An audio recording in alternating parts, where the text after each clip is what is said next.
تیرا ٹھکانہ جنت نہیں جہنم ہے. یہ قرآن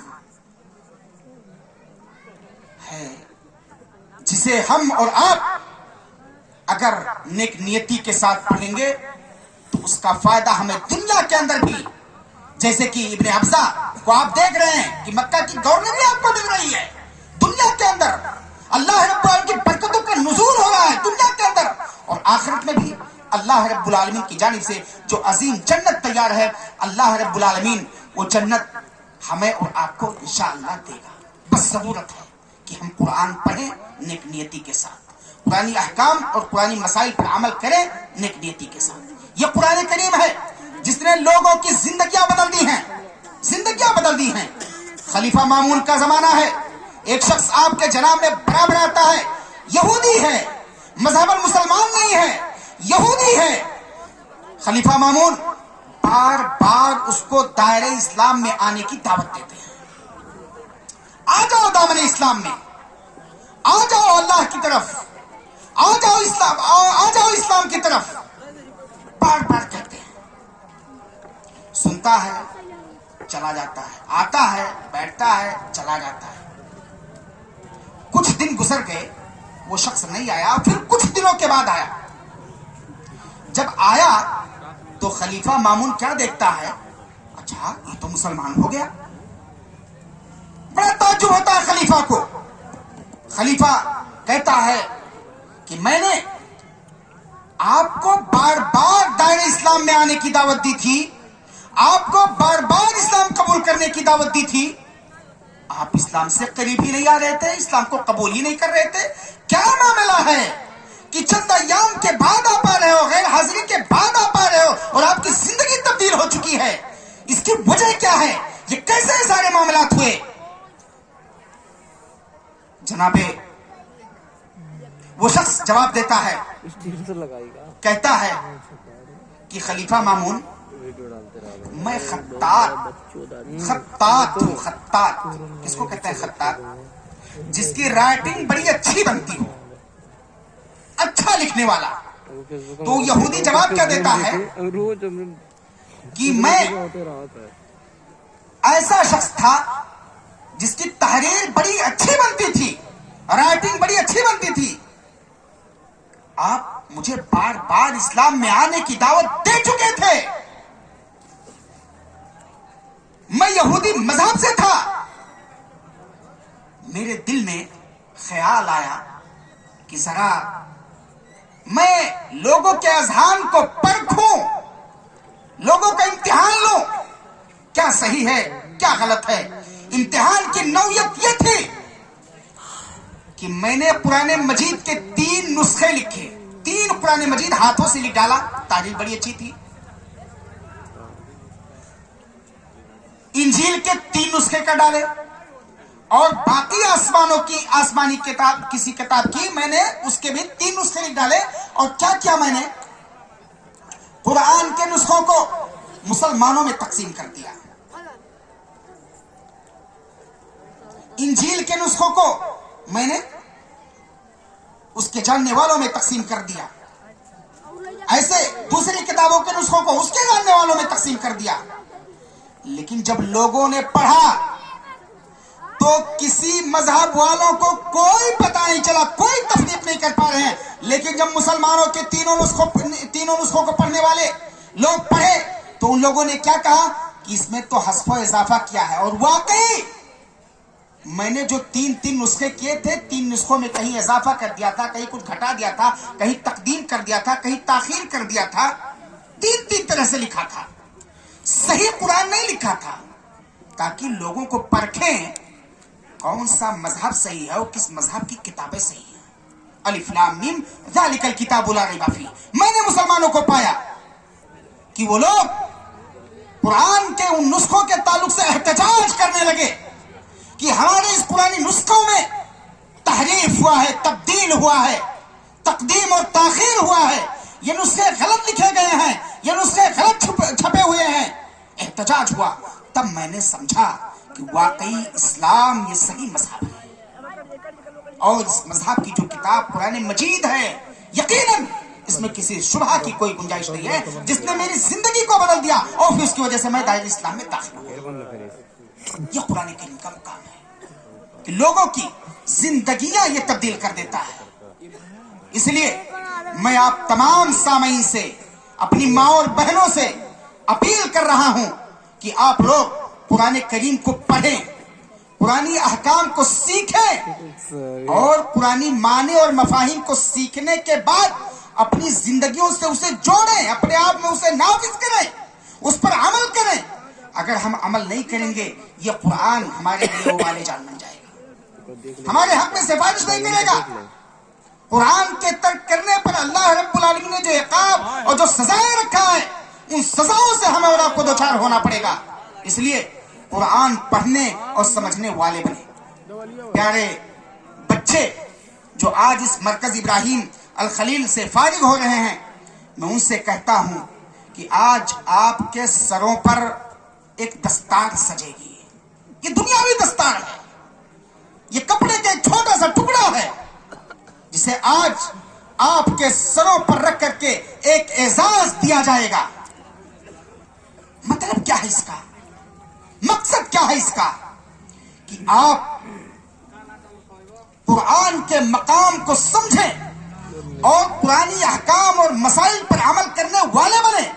ریاکاری اور مکاری سے آپ کے والدین کا سر جھک جائے گا، آپ کے اساتذہ کرام کا سر جھکے گا، اور ایسے ہی اس مرکز ابراہیم الخلیل کے جو مؤسس ہیں، جو بانی ہیں، ہمارے مشرق، ہمارے انتہائی محترم شخصیت جناب مولانا ابوالکلام سلطان مدنی حفظہ اللہ و تولا، ان کے دلوں کو بھی تکلیف پہنچے گی، ٹھیس پہنچے گی، اور یہ ٹھیس آپ اپنی ذات سے، اپنی بات سے، اپنی حرکات سے، اپنی سکنات سے، اپنے اعمال سے کسی کو کبھی بھی کسی طرح سے پہنچانے کی کوشش ہرگز نہیں کریں۔ یہ قرآن جو آپ نے آج یاد کیا ہے، میں آپ سے یہ بھی التماس کروں گا کہ بار بار آپ اس قرآن کو پڑھیں گے، اس کا اعادہ کریں گے، اس کے معنی اور مفاہیم پر غور کریں گے، اور معنی اور مفاہیم کو سمجھنے کے بعد آپ لوگ اسے مشعل راہ سمجھتے ہوئے اپنی زندگیوں کو اس کے سانچے میں ڈالنے کی کوشش کریں گے۔ اگر ایسا کر رہے ہیں تو آپ کامیاب ہیں، بس الٹے دیگر آپ کے لیے ندامت اور پشیمانی ہوگی۔ آخر میں باری تعالیٰ سے دعا کرتا ہوں کہ اللہ رب العالمین ہم تمام لوگوں کو اس طرح کی دینی نشستوں میں شرکت کرنے کی توفیق دے۔ اللہ رب العالمین ہمارے جو بچے فارغ ہو رہے ہیں اس ادارے سے، انہیں دنیا کے اندر بھی کامیابیاں اور کامرانیاں عطا کرے، اور آخر میں بھی انہیں اللہ رب العالمین اپنی نعمتوں سے، اپنی برکتوں سے فائز المرام کرے۔ اللہ رب العالمین سے یہ بھی دعا کرتا ہوں کہ اللہ رب العالمین اس ادارے کے بانیان نے جو یہ خواب دیکھا ہے کہ بچے یہاں سے فارغ ہوں، اللہ رب العالمین کے عزائم کو جمع رکھے اور اس ادارے کو دن دونی رات چوگنی ترقی دے۔ اللہ رب العالمین سے دعا کرتا ہوں کہ بار الہ اس ادارے کے بانی، اس ادارے کے مؤسس حضرت مولانا ابوالکلام سلطان المدنی حفظہ اللہ و تولا، جو مختلف عوارض کے شکار ہیں، مختلف بیماریوں کے شکار ہیں، اللہ رب العالمین تو ان کو ہر طرح، ہر پریشانی، ہر مصیبت، ہر بلا سے مامون اور محفوظ رکھ۔ اللہ رب العالمین ان کا سایہ اس ادارے پر تا دیر قائم رکھ۔ اللہ رب العالمین جو دین کا یہ پود لگائے ہوئے ہیں، اللہ رب العالمین انہیں اس کی آبیاری کرنے کی مزید در مزید توفیق دے۔ اللہ رب العالمین سے دعا کرتا ہوں کہ باری تعالیٰ ہم تمام لوگوں کو دین اسلام، اسلامی تعلیمات، اسلامی احکام، اسلامی مسائل کو سمجھنے والا بنا دے، اور ساتھ ہی ساتھ رب العالمین تو ہم لوگوں کو عامل بالکتاب و سنہ بنا دے۔ آمین۔ وآخر دعوانا الحمدللہ رب العالمین، والسلام علیکم ورحمۃ اللہ وبرکاتہ۔